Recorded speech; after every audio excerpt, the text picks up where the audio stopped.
Good morning, all of you. Good morning, all of you. Welcome to ABN Perar College online classes.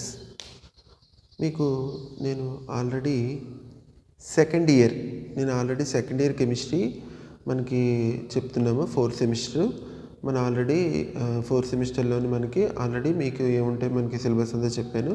నేను మీకు spectroscopy deal చేస్తున్నాను. ఈ స్పెక్ట్రోస్కోపీలో మీకు already what is spectroscopy అర్థమైందా, what is spectroscopy, అలాగే spectroscopy యొక్క principal, spectroscopy advantages, అలాగే spectroscopy యొక్క యూనిట్స్ చెప్పడం జరిగింది. స్పెక్ట్రోస్కోపీ యూనిట్స్ నేను చెప్పాను. అలాగే స్పెక్ట్రోస్కోపీలో యూనిట్స్ వేవ్ లెంత్ అని, ఫ్రీక్వెన్సీ అని మనం చెప్పుకున్నాము. అలాగే ఐఆర్కి మటుకు వేవ్ నెంబర్ ఉంటుందని మనం చెప్పుకున్నాము. తర్వాత ఎనర్జీ ఆఫ్ రేడియేషన్ని ఎలా క్యాలిక్యులేట్ చేయాలో మనం చూడడం జరిగింది. ఇదంతా అయిపోయిన తర్వాత నేను నెక్స్ట్ క్లాస్లో ఏం చెప్పానంటే what is electromagnetic radiation and what is electromagnetic spectrum అన్నవి మనం ఆల్రెడీ చెప్పుకోవడం జరిగింది. ఆ electromagnetic spectrum, what is electromagnetic radiation చెప్పిన తర్వాత ఆ ఎలక్ట్రోమాగ్నెటిక్ స్పెక్ట్రమ్ నేను ఆల్రెడీ ఎక్స్ప్లెయిన్ చేయడం జరిగింది. అందులోనే మనకి వేవ్ లెంత్ పెరిగితే ఎనర్జీ ఏమవుతుంది ఏంటి అవన్నీ కూడా నేను చెప్పడం జరిగింది. మీరు ఒకసారి ప్రీవియస్ వీడియోస్ ఒకసారి మీరు చూడండి, అదవుతుందా. అది అయిపోయిన తర్వాత స్పెక్ట్రోస్కోపీ టెక్నిక్స్ గురించి నేను చెప్పడం జరిగింది. స్పెక్ట్రోస్కోపీ టెక్నిక్స్ అంటే దాంట్లో ఏమేమి ఉంటాయి స్పెక్ట్రోస్కోపీలో, యూవి, ఐఆర్, ఎన్ఎంఆర్, మాసు, వాటి యొక్క ప్రిన్సిపల్స్ అవన్నీ కూడా నేను చెప్పడం జరిగింది. అదవుతుందా, అది కూడా నేను కంప్లీట్ చేశాను. ఆ తర్వాత నేను ఏం చెప్పానంటే అవి కూడా కంప్లీట్ అయిపోయిన తర్వాత నేను చెప్పింది లాస్ ఆఫ్ అబ్జార్ప్షన్ గురించి నేను మాట్లాడడం జరిగింది. లాస్ ఆఫ్ అబ్జార్ప్షన్ అంటే ఏంటంటే మనం ఏదన్నా కూడా ఒక బీమ్ మీద మనం లైట్ వేస్తున్నాము, ఆ లైట్ పర్టికులర్ దగ్గర మనం అబ్జర్వ్ అవుతుంది, అబ్జర్వ్ అయిన తర్వాత స్పెక్ట్రా వస్తుందని చెప్పి మనం చెప్పడం జరిగింది. అయితే స్పెక్ట్రా వచ్చినప్పుడు అబ్జర్వ్ అవుతున్నప్పుడు మనం ఏం చెప్పామంటే కొంత డిక్రీజ్ ఇన్ ద ఇంటెన్సిటీ అన్నది మనకు జరుగుతుందని చెప్పి మనం ఆల్రెడీ చెప్పడం జరిగింది. ఎందుకు డిక్రీజ్ అవుతుంది అని అంటే కూడా నేను ఆల్రెడీ చెప్పాను. నేను మీకు ఒక లైట్ అన్నది మనకి ఏంటంటే కంబైన్ విత్ ఫోటాన్స్, కాబట్టి ఆ ఫోటాన్స్తో ఉన్నప్పుడు మనం ఎప్పుడైతే ఒక లైట్ని ఫర్ సపోజ్ ఒక 10 ఫోటాన్స్ ఉన్నాయనుకుందాం, ఫర్ సపోజ్ ఒక లైట్లో 10 ఫోటాన్స్ ఉన్నాయని అంటే కనుక మనం వేసినప్పుడు ఏదైనా ఒక మీడియం మీద మనం వేసినప్పుడు ఏమవుతుంది, ఆ 10 ఫోటాన్స్లో 5 ఫోటాన్స్ని అబ్జర్వ్ చేసుకుందనుకోండి, బయటికి ఏమొస్తాయి మనకి 5 ఫోటాన్స్ మాత్రమే వస్తాయి. కాబట్టి మనకి ఏమవుతుంది అనమాట, ఇంటెన్సిటీ ఆఫ్ ద రేడియేషన్ అన్నది మనకు ఖచ్చితంగా డిక్రీజ్ అవుతుంది. ఈ ఇంటెన్సిటీ ఆఫ్ ఇన్సిడెంట్ రేడియేషన్ కనుక మనకి ఈ డిక్రీజ్ అవ్వడాన్ని మనకి చెప్పే వాటిలో ఏమంటారంటే లాస్ ఆఫ్ అబ్జార్ప్షన్ అంటారని చెప్పి మనం ప్రీవియస్ క్లాస్లో మనం చెప్పడం జరిగింది. అదవుతుందా. వీటి తర్వాత మనం ఏం చెప్పామంటే స్పెక్ట్రోఫోటోమీటర్ గురించి వాటి గురించి మాట్లాడాలని మనం చెప్పుకున్నాము. అయితే ఇవి చాలా ఇంపార్టెంట్ ఎస్సేస్ అని నేను చెప్పడం జరిగింది. అదవుతుంది. లాస్ ఆఫ్ అబ్జార్ప్షన్లో మనకి 2 లాస్ ఉంటాయి.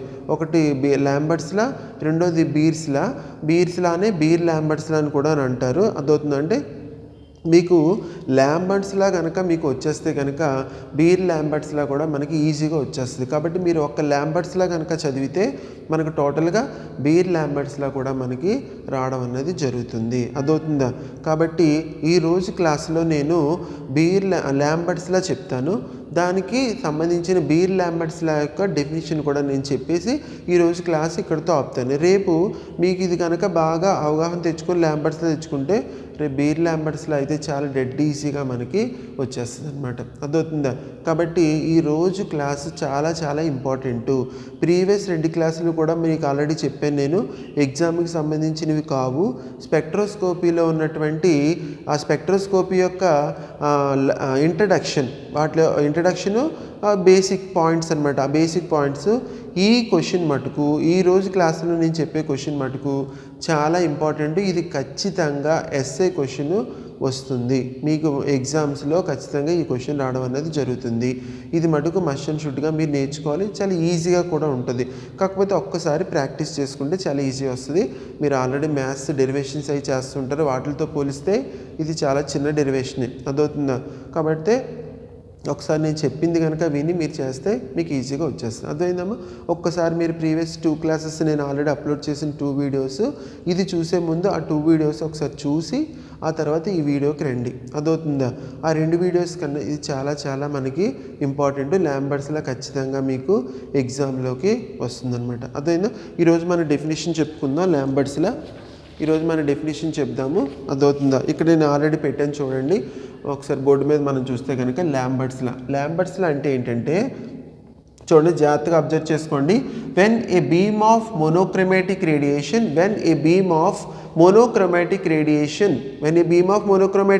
మోనోక్రోమాటిక్ అంటే మీకు అందరికీ తెలుసు.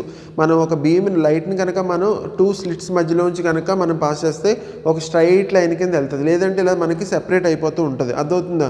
దాన్ని ఏమంటారు అన్నమాట? అలా ఖచ్చితంగా ఒక స్ట్రైట్ లైన్లో 2 స్లిట్స్ మధ్యలో కనుక మనం పెట్టి లైన్ కనుక మనం పాస్ చేస్తే దాన్ని మోనోక్రోమాటిక్ రేడియేషన్ అని అంటారు. కాబట్టి when a beam of monochromatic radiation is passed through a pure homogeneous medium, the decrease in the intensity of radiation, మీకు ఆల్రెడీ నేను చెప్పాను, ఖచ్చితంగా డిక్రీజ్ అన్నది జరుగుతుంది. అదవుతుంది, డిక్రీజ్ అన్నది జరుగుతుంది. కానీ ఇక్కడ డిక్రీజ్ ఎందుకు జరుగుతుంది చూడండి. The decrease in the intensity of the radiation with the thickness of absorbing medium is proportional to the intensity of incident radiation. అంటే మనం ఆల్రెడీ ఫస్ట్ మనం వేసేటువంటి ఇన్సిడెంట్ రేడియేషన్ అనమాట. అదవుతుందా? మళ్ళీ ఒకసారి చెప్తుంది చూడండి ఒకసారి. When a beam of monochromatic radiation is passed through a pure homogeneous medium, the decrease in the intensity of the radiation, మీకు ఆల్రెడీ నేను ఇందాక చెప్పాను డిక్రీజ్ అవుతుందని. దేనివల్ల అవుతుంది? The decrease in the intensity of the radiation with the thickness of absorbing medium. మనం వేసేటువంటి medium ఏదైతే అబ్జర్వ్ చేసుకుంటుందో దాని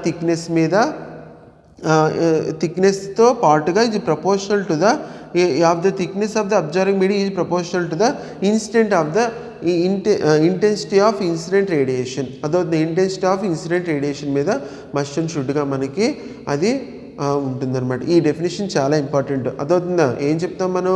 when a beam of monochromatic radiation is passed through a pure homogeneous medium, the decrease in the intensity of incident radiation with the thickness of absorbing medium is proportional to the intensity of incident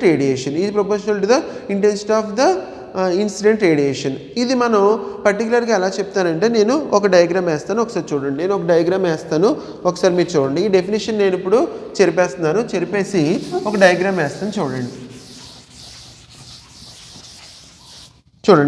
ఇప్పుడు ఇలా తీసుకున్నాను నేను. Okay,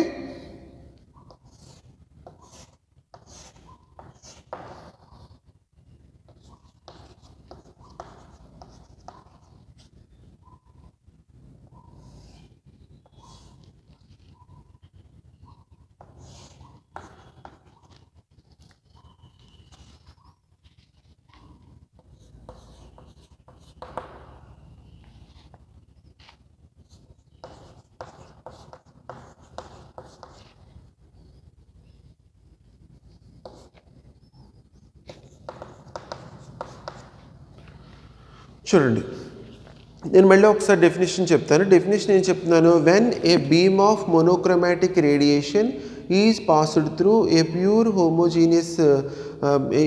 homogeneous medium, the decrease in the intensity of the radiation with the thickness of the absorbing medium is proportional to the intensity of incident radiation. అదవుతుందా?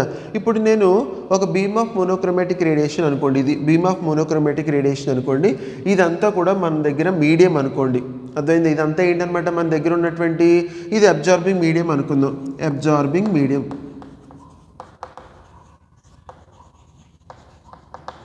ఇదంతా మనం ఏమనుకుందాం?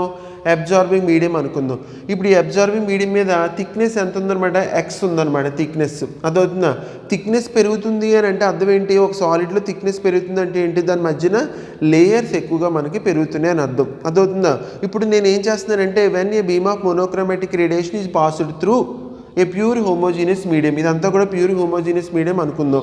ఇప్పుడు ఈ 100% light నేను వేస్తున్నప్పుడు థిక్నెస్ ఎక్కువ ఉందనుకోండి, లేయర్స్ కింద చూడండి, ఇక్కడ లేయర్ ఒక్కొక్క లేయర్ కింద నేను పెట్టాను, డిఎక్స్ అని పెట్టాను నేను. ఇప్పుడు చూడండి 100% ఇన్సిడెంట్ లైట్ ఎంత వచ్చింది మనకి 90. మళ్ళీ ఇంకొక లేయర్లోకి వెళ్ళింది, మనకి ఎంత వచ్చింది 81. మళ్ళీ ఇంకొక లేయర్లోకి వెళ్ళింది 72.9. అలా బయటకు వచ్చినప్పుడు మనకి ఎంత అవుతుంది, ఒక 60% ఎంతో మనకి బయటకు వచ్చింది అనుకుందాం. అదవుతుందా? కాబట్టి ఇప్పుడు డిక్రీజ్ అన్నది దేనివల్ల డిక్రీజ్ అయింది, ఈ లోపల ఉన్నటువంటి థిక్నెస్ వల్లే కదా. అదవుతుంది. ఈ లోపల థిక్నెస్ అంటే నెంబర్ ఆఫ్ లేయర్స్ ఉన్నాయి కాబట్టి, అదే ఒకటే లేయర్ ఉందనుకోండి ఫాస్ట్గా మనకు వచ్చేస్తుంది. అప్పుడు మనకి ఏమవుతుంది, ఎంతో కొంత ఒక 10% అది అబ్జర్వ్ చేసినా 90% వస్తుంది, అవునా కదా. కానీ ఎప్పుడైతే థిక్నెస్ పెరుగుతుందో మధ్య లేయర్స్ అనేవి మనకి పెరుగుతాయి. ఆ లేయర్స్ పెరిగేటప్పటికి ఒక్కొక్క లేయర్లోంచి అది అబ్జర్వ్ చేసుకుంటూ బయటకు వచ్చినప్పుడు మనకి ఏమవుతుంది అనమాట, బాగా డిక్రీజ్ అన్నది మనకి జరుగుతుంది. కాబట్టి డిక్రీజ్ అన్నది మనకి జరుగుతుంది. అంతేకాకుండా మనం ఆ డిక్రీజ్ అన్నది మనకి ఇప్పుడు 100 వేసాం కాబట్టి 70 వచ్చింది, 200 వేసాం కాబట్టి ఒక 100 వచ్చింది అనుకుందాం, 300 వేస్తే మనకి ఏదో 200 వచ్చింది. కాబట్టి ఆ మొత్తం అంతా దేని మీద ఆధారపడి ఉంటుంది, ఈ ఇన్సిడెంట్ మనం వేసేటువంటి ఈ లైట్ మీద ఆధారపడి ఉంటుంది.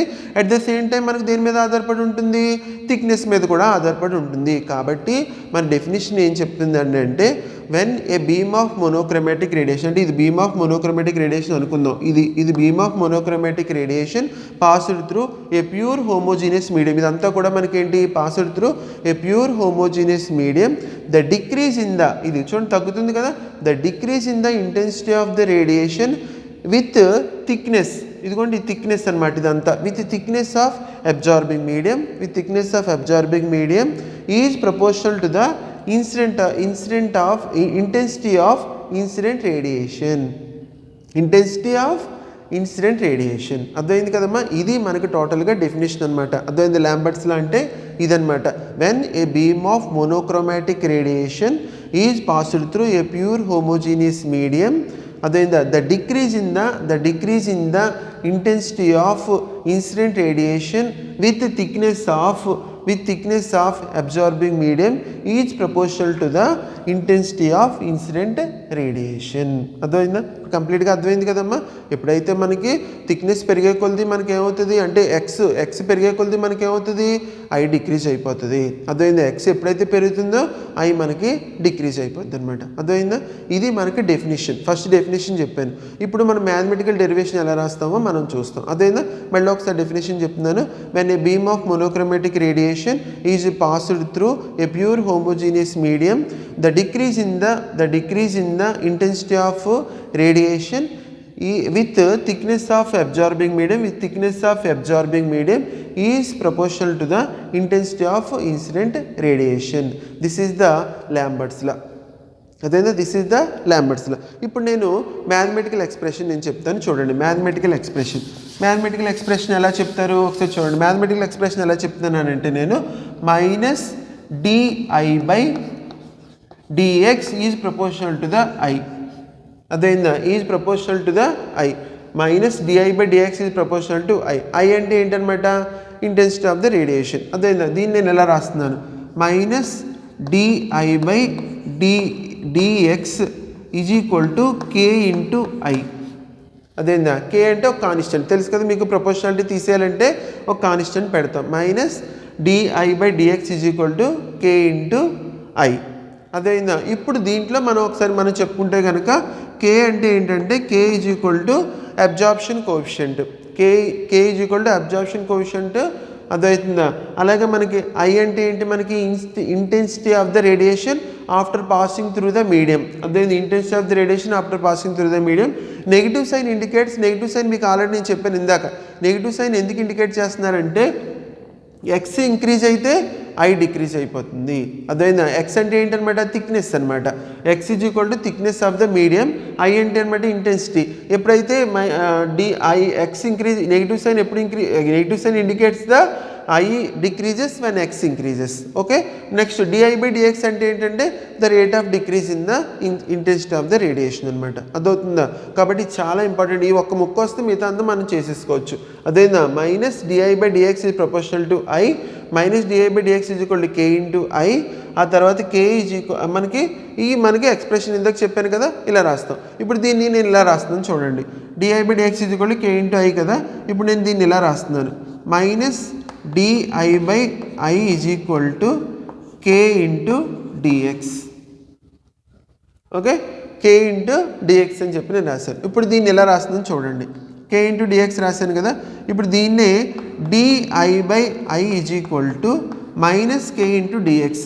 బోత్ సైడ్స్ నేను నెగిటివ్తో మల్టిప్లై చేశాను. బోత్ సైడ్స్ నేను ఏం చేశాను, నెగిటివ్తో మల్టిప్లై చేశాను. కాబట్టి di/i is equal to minus k into d x. ఇప్పుడు ఇక్కడ దాకా ఒకసారి చూసుకోండి జాగ్రత్తగా. Minus di/dx is proportional to i, minus di/dx is equal to k into i, తర్వాత minus di/i is equal to k into d x. ఇప్పుడు నేను ఏం చేశాను, di/i is equal to both sides నేను నెగిటివ్ తోటి మల్టిప్లై చేశాను. ఓకే, ఇప్పుడు ఇక్కడ చూడండి, నెక్స్ట్ ఇక్కడ వేస్తాను. ఓకే, ఇక్కడ కనబడితే ఇక్కడ వేద్దాం. ఇప్పుడు di/dx, ఇప్పుడు నేను బోత్ సైడ్స్ ఇంటిగ్రేషన్ తీసుకోండి. Both sides integration di/i i0 i తోటి, ఓకే, లిమిట్స్తో. ఇక్కడ కనిపించట్లేదు కదా, ఇక్కడ వేస్తుంది చూడండి. దీని దగ్గర బోత్ సైడ్స్ ఇంటిగ్రేషన్ తీసుకోండి. దట్ ఇంప్లైస్ చూడండి, integration di/i is equal to minus k into x0 x into d x i0/i. Okay, అర్థమైంది కదమ్మా. Minus di/dx proportional to i, తర్వాత minus di/dx is equal to k into i, తర్వాత minus di/i is equal to k into d x. ఇప్పుడు నేను both sides నెగిటివ్తో multiply చేశాను. di/i is equal to minus k into d x అనమాట. ఇప్పుడు మనకి both sides నేను ఏం తీసుకుంటున్నాను, ఇంటిగ్రేషన్ తీసుకున్నాను. బోత్ సైడ్స్ నేను ఏం తీసుకున్నాను, ఇంటిగ్రేషన్ తీసుకున్నాను.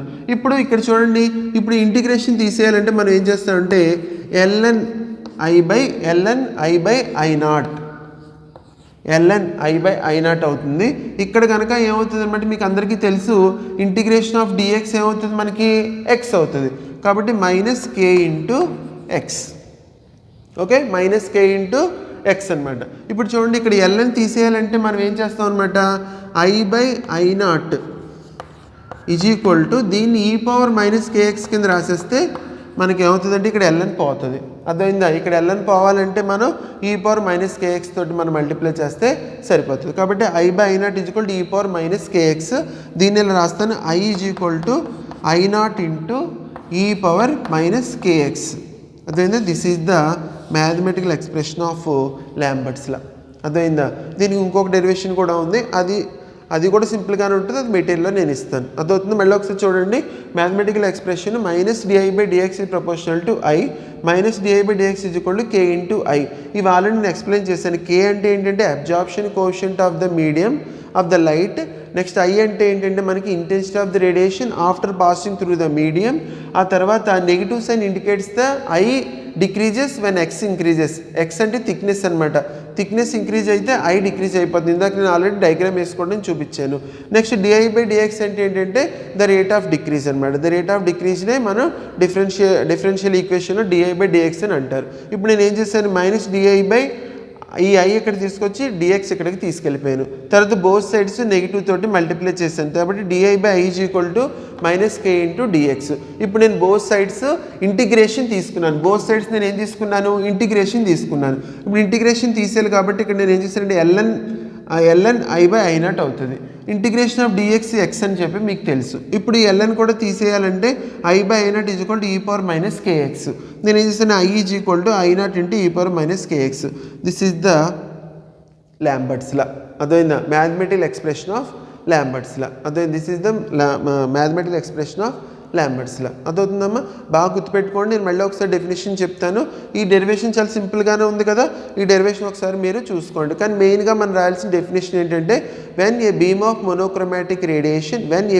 monochromatic radiation is passed through the pure homogeneous medium, the decrease in the intensity of the radiation with the thickness of absorbing medium is proportional to the intensity of the incident radiation. అదైందా? Incident radiation మీకు already diagram వేసి ఇందాక చూపించాను కదా, అది చూస్తారు. చూసిన తర్వాత మ్యాథమెటికల్ ఎక్స్ప్రెషన్లో రాయాలంటే minus di/dx is proportional to i, minus di/dx is equal to k into i. k అంటే అబ్జార్ప్షన్ కోఎఫిషియంట్, i అంటే ఇన్సిడెన్స్ ఆఫ్ ద రేడియేషన్, అలాగే negative sign indicates I decreases when X increases, DI by DX అంటే the rate of decrease in mathematical expression. కాబట్టి minus DI by I is equal to K into DX, DI both sides నెగిటివ్తో multiply చేస్తే DI by I is equal to minus K into d x. తర్వాత both sides integration తీసుకున్నాను, ఇక్కడ integration తీస్తాను కాబట్టి LN I by అయినట్టు అవుతుంది. Integration of DX is equal to X, therefore minus KX. ఇప్పుడు ఎల్ఎన్ పోగొట్టడానికి ఈ పవర్ మైనస్ కేఎక్స్ తోటి మల్టిప్లై చేస్తాం, therefore I by I naught is equal to e power minus KX, therefore I is equal to I naught into e power minus KX. This is the okay, అర్థమవుతుందమ్మా? This is the